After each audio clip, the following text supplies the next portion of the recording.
This week's Torah portion is called Parshat Tissa, and in it we learn about Moses going up Mount Sinai to receive the 10 Commandments on 2 tablets of stone. Moses comes down the mountain and he sees the people worshipping a golden calf. They lost track of Moses, they were fearful. They go to Aaron, they ask for help because Moses is missing, Moses is not there. And out of the fire comes this golden calf that the people start to worship.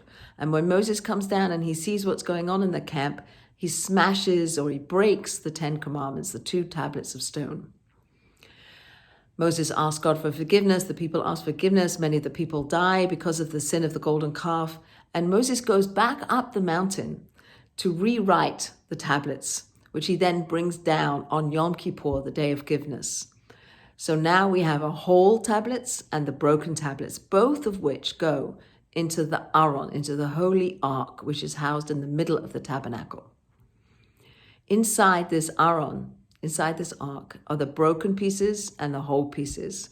And the Aron is likened unto our hearts, because our hearts also carry brokenness and whole. We have losses, we have suffering, we have death, we have grief, we have so much that we have to deal with. Those are the broken parts that we carry with us. And when things happen to us, we don't ever go back to the way we were. We learn to live with those, or we learn to be perhaps more compassionate. We learn somehow to continue our lives with our brokenness, but we take our brokenness with us.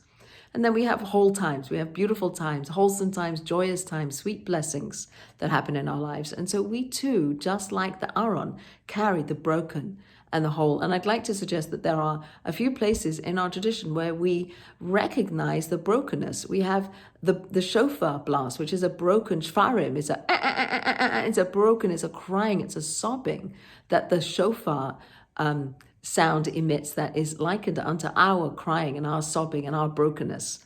We break the middle matzah on Pesach to recognize that there's brokenness in the world. And also at a Jewish wedding, we break a glass under the chuppah. That's the last thing that happens under the chuppah, is we break the glass to recognize that we live in a broken world where there isn't a holy temple, where we don't have clarity, where we don't live knowing fully 100%, all of us, that there is only one God. So we live in a world of brokenness, which we carry in our hearts, but we also carry wholeness. And may God continue to bless us with many sweet, whole, beautiful, joyous times, and with much, much less. And please God, all the pain and all the suffering should be eliminated soon.